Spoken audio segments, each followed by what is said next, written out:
বাচ্চা ফুটফুটে সুন্দর কুত্তার বাচ্চা ফুটফুটে কুত্তার বাচ্চা ফুটফুটে দৌলা তোদের মোটেও লজ্জা নেই তোরা কি সব জানোজ তোদের মা বোন কি নেই আর কতদিন দেখবো এসব হায়নার চলাচল বিদ্রোহের আওয়াজ তুলে দীপ্ত কণ্ঠে বল বিচার চাই বিচার চাই বিচার চাই ওরে জানোয়ারের দলরা তোদের মোটেও লজ্জা নেই তোরা কি সব জানোজ তোদের মা বোন কি নেই আর কতদিন দেখবো এসব হায়নার চলাচল বিদ্রোহের আওয়াজ তুলে অনেকের ব্যাপারে আমরা সম্পদের হিসাব দিয়ে আমরা ইন্টারভিউ দেই।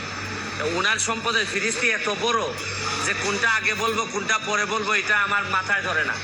তারপর দেখলাম যে 800 বিঘা 600 বিঘা প্রায় 1400 বিঘা তো আছে গোপালগঞ্জের এদিকেই।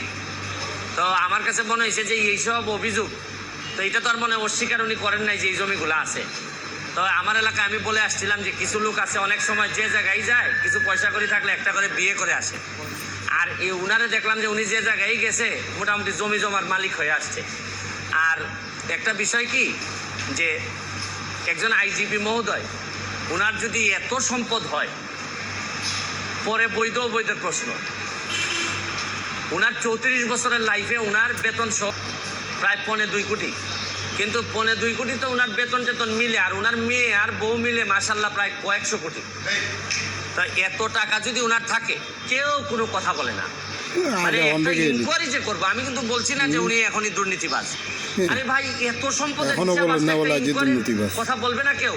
আপনি দেখবেন যে 31 তারিখে রিপোর্টটা আমি কাউরে কথা বলতে শুনি না, সবাই মনে হয় যে একটা ভয় পায়, ভয় মারা যাবে নাইলে তারে মামলা দিবে তারে এই করবে সেই করবে। মানে কি এটা বঙ্গবন্ধুর বাংলাদেশ, স্বাধীন বাংলাদেশ। এখানে তো বঙ্গবন্ধু কন্যা স্পষ্ট বলছেন যে দুর্নীতি অ্যাকাউন্ট বেগুন খালি কোন শালার শালা হল রে তারে রাস্তা বাতাই দিছে অন হে হালার তেলা হলো বাইসবো আর মাতা হল এই শালার উত্তর লগে বাইসবো না ভাই কথা কান শুনছেন নি বেনজি শালার ফুসালা তো হলাই গেছে ব্যাংকের অ্যাকাউন্ট বেগুন খালি কোন শালার শালা হল রে তারে রাস্তা বাতাই দিছে অন হে হালার তেলা হলো বাইসবো আর মাতা হল এই শালার উত্তর লগে বাইসবো না ভাই কথা কান শুনছেন নি বেনজি শালার ফুসালা তো হলাই গেছে। এই বেনজির আহমেদের গোপালগঞ্জের রিসোর্ট থেকে রাতের আঁধারে সরিয়ে নেওয়া হচ্ছে মালামাল।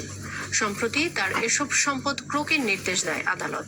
ক্ষমতার দাপট দেখিয়ে এই সম্পদ তিনি কিনেছিলেন বলে জানিয়েছেন ভুক্তভোগীরা। প্রতিনিধিদের পাঠানো তথ্য ছবি নিয়ে ডেস্ক রিপোর্ট।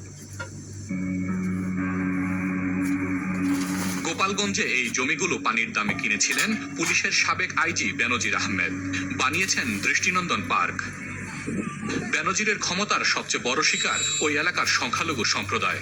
ভয় দেখিয়ে জবরদস্তি করে কিংবা অন্যান্য নানা কৌশলে তাদের জমি বাড়িঘর দখল করে নিয়েছেন তিনি। অন্তত 300 গাছ ছিল, এই গাছ আজকে একটা আগামী দিন দুইটা এইভাবে কাটতে কাটতে দেখা যাচ্ছে 2-3 মাস বসে কাটিয়ে বিলীন করে ফেলাইছে। সাবেক পুলিশ কর্মকর্তা বেনজির তার ক্ষমতার অস্বাভাবিক প্রয়োগ করেছেন সরকারি সম্পত্তির উপরও। এলজিইডির প্রায় 250 মিটার পাকা সড়ক দখল করে নির্মাণ করেছেন তার পার্কের প্রধান ফটক, যা সার্বক্ষণিক কড়া পাহারায় বন্ধ রাখা হতো পার্কের নিরাপত্তায়। রাস্তা বন্ধ থাকায় পার্কের পাশে ও ভেতরে থাকা নিজেদের জমি ও মাছের ঘেরে যাতায়াত বন্ধ হয়ে যায় সবার। জীবন জীবিকার পথ বন্ধ হলেও ভয়ে নীরব থাকা। সাবেক আইজিপি তাকে আপনি লালন করেছেন, আমেরিকান স্যাংশন পাওয়ার পরেও তাকে আপনারা আইজি বানিয়েছেন। আজকে ঠিক একইভাবে সাবেক সেনা প্রধান তাকে স্যাংশন দেওয়া হয়েছে একটা মাত্র কারণে যে সে বাংলাদেশের লুট করেছে, চুরি করেছে এবং নির্বাচনে বাধা সৃষ্টি হয়ে দাঁড়িয়েছে। বন্ধুগণ, এই দায় কি শুধু ওদের না, এই দায় এই সরকারের, যারা আজকে জোর করে ক্ষমতা দখল করে বসে আছে। সেই জন্য আমি বারবার করে গতকালও বলেছি, এখনো বলছি যে এখন আপনাদের রিজাইন করা উচিত। এই কারণে একমাত্র বেনজির বা আজিজ কেন ভুক্তভোগী হবে? আপনারা ভুক্তভোগী হবেন না? এই অবস্থা তৈরি করেছে কারা? একজন বেনজির তো নয়, একজন আজিজ নয়, অসংখ্য বেনজির বা আজিজ আপনারা তৈরি করেছেন, যারা বাংলাদেশকে লুট করে খাচ্ছে। বন্ধুগণ, একটাই কাজ, লুট করা।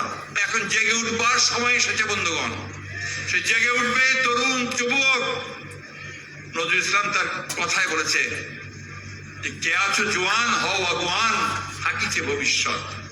আমাদের নেতা যিনি আজকে আমাদের কথা শুনছেন এখানে, আপনারা যার দিকে তাকিয়ে আছেন, যিনি আজকে নেতৃত্ব দিচ্ছেন, যে পতাকা তিনি এখন সেই শহীদ জিয়ার পতাকা, স্বাধীনতা গণতন্ত্র সার্বভৌমত্বের পতাকা তুলে ধরেছেন এবং এই সরকারের মিথ্যা মামলায় নির্যাতনে যাতা করে পড়ে নির্বাসিত হয়ে আছেন, তিনি আমাদেরকে সুদূর থেকে নেতৃত্ব দিচ্ছেন অল্প সময়ের মধ্যে। তার অসাধারণ যে সাংগঠনিক যোগ্যতা, সেই যোগ্যতা দক্ষতা দিয়ে তিনি গোটা দলকে ঐক্যবদ্ধ করেছেন, গোটা জাতিকে ঐক্যবদ্ধ করার চেষ্টা করেছেন। বন্ধুগণ, আমাদেরকে বেরিয়ে আসতে হবে, আমাদেরকে বেরিয়ে আসতে সমস্ত ভয় ভীতি সবকিছুকে তাচ্ছিল্য করে আমাদের দেশ ও মাতৃকার ডাকে, আমাদের মা দেশনেত্রী বেগম খালেদা জিয়াকে মুক্ত করবার লক্ষ্যে তার ডাকে, আমাদের নেতা তারেক রহমানের ডাকে আসুন আজকে আমরা সবাই বেরিয়ে পড়ি। আমরা এমন একটা প্রতিরোধ করে তুলি যে এই ভয়াবহ দানব যারা আমাদের সমস্ত কিছু তছনছ করে দিচ্ছে, তাদেরকে পরাজিত করে আমরা সত্যিকার একটা জনগণের একটা রাষ্ট্র, গণতন্ত্রের একটা রাষ্ট্র আমরা নির্মাণ করতে সক্ষম হই। এই কথাগুলো শুধু শুনলে হবে না, এই কথাগুলো ছড়িয়ে দিতে হবে তরুণ প্রজন্মের মধ্যে, প্রজন্মকে জাগিয়ে তুলতে হবে। প্রিয় বন্ধুগণ, এখন তো আপনাদেরই লড়াই করবার সময়, যুদ্ধে যাবার সময় এখন আপনাদের। তাই এই যুদ্ধ কোনো ব্যক্তির যুদ্ধ নয়, এই যুদ্ধ আমার দেশকে রক্ষা করবার যুদ্ধ, এই যুদ্ধ আমার শহীদ জিয়ার আদর্শকে প্রতিষ্ঠিত করবার যুদ্ধ, এই যুদ্ধ আমার মা দেশনেত্রী বেগম খালেদা জিয়াকে মুক্ত করবার যুদ্ধ, এই যুদ্ধ আমার নেতা তারেক রহমান সাহেবকে দেশে ফিরিয়ে আনবার যুদ্ধ। আসুন আমরা সেই যুদ্ধে সবাই অকুত ভয়ে নেমে পড়ি এবং শহীদ জিয়ার আদর্শকে প্রতিষ্ঠিত করি। একজন আজিজ নয়, করেছেন পাসপোর্ট জালিয়াতির কাজও, পাসপোর্টে আড়াল করেছেন নিজের পুলিশি পরিচয়। শুরু থেকে এখন পর্যন্ত কখনো সরকারি চাকরিজীবীর পরিচয়ে নীল রঙের অফিসিয়াল পাসপোর্ট করেননি বেনজির। সুযোগ থাকার পরও নেননি লাল পাসপোর্টও। বেসরকারি চাকরিজীবী পরিচয়ে সাধারণ পাসপোর্ট তৈরির ক্ষেত্রেও আশ্রয় নিয়েছেন নজিরবিহীন জালিয়াতির। নবায়নের সময় ধরা পড়লে আটকে দেয় পাসপোর্ট অধিদপ্তর, চিঠি দেয়া হয় তৎকালীন র্যাব সদর দপ্তরে, কিন্তু অবৈধ প্রভাব খাটিয়ে এখানেও ম্যানেজ করেন সব। পাসপোর্ট অফিসে না গিয়ে নেন বিশেষ সুবিধা।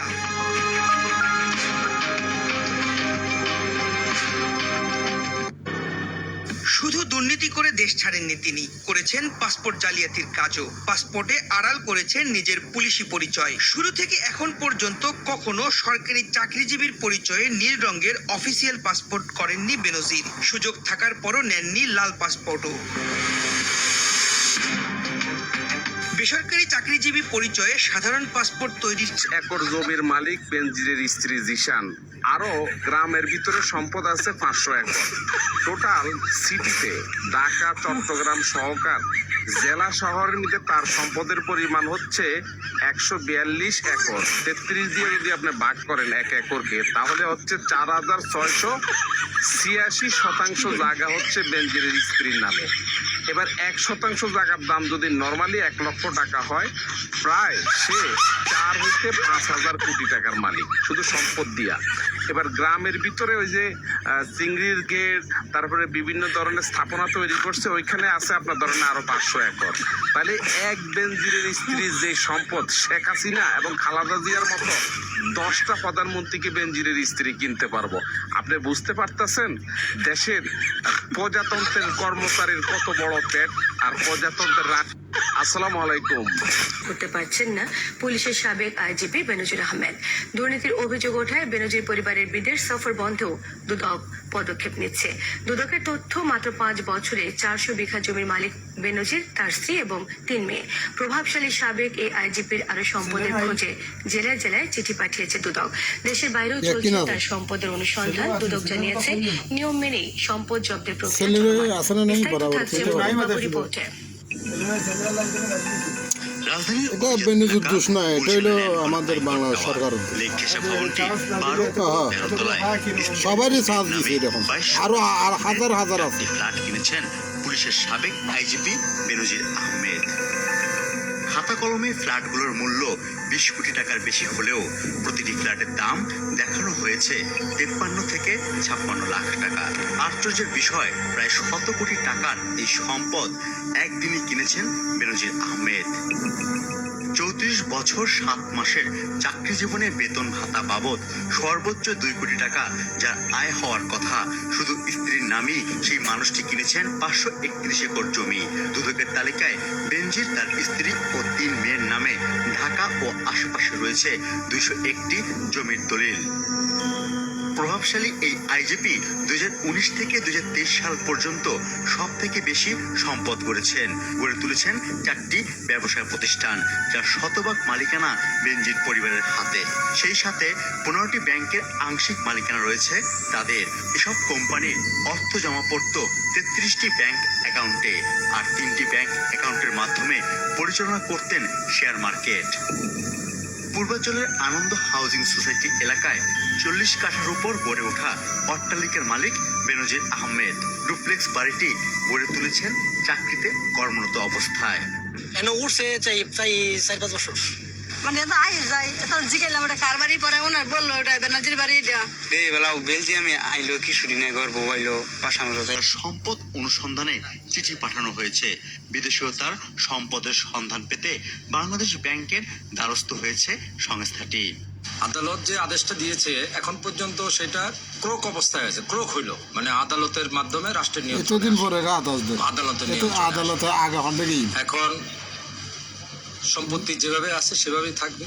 যদি কমিশন মনে করে যে এই সম্পত্তিতে রিসিভার নিয়োগ করা দরকার, দেখো হাজার আছে, এগুলো সবারই বাইরে করবো। কমিশন আবেদনের প্রেক্ষিতে অনুমতি দিলে আমরা বিজ্ঞ আদালতে রিসিভার নিয়োগের জন্য দরখাস্ত দেব। বেনজির আহমেদ সম্পদের যে পাহাড় গড়ে তুলেছেন তার আয়ের উৎস জানতে আগামী 6 জুন জিজ্ঞাসাবাদের জন্য তাকে তলব করেছে দুদক। সেই সাথে 9 জুন তার স্ত্রী ও 3 মেয়েকেও তলব করা হয়েছে। ফররুক বাবু, বাংলা ভিশন, ঢাকা।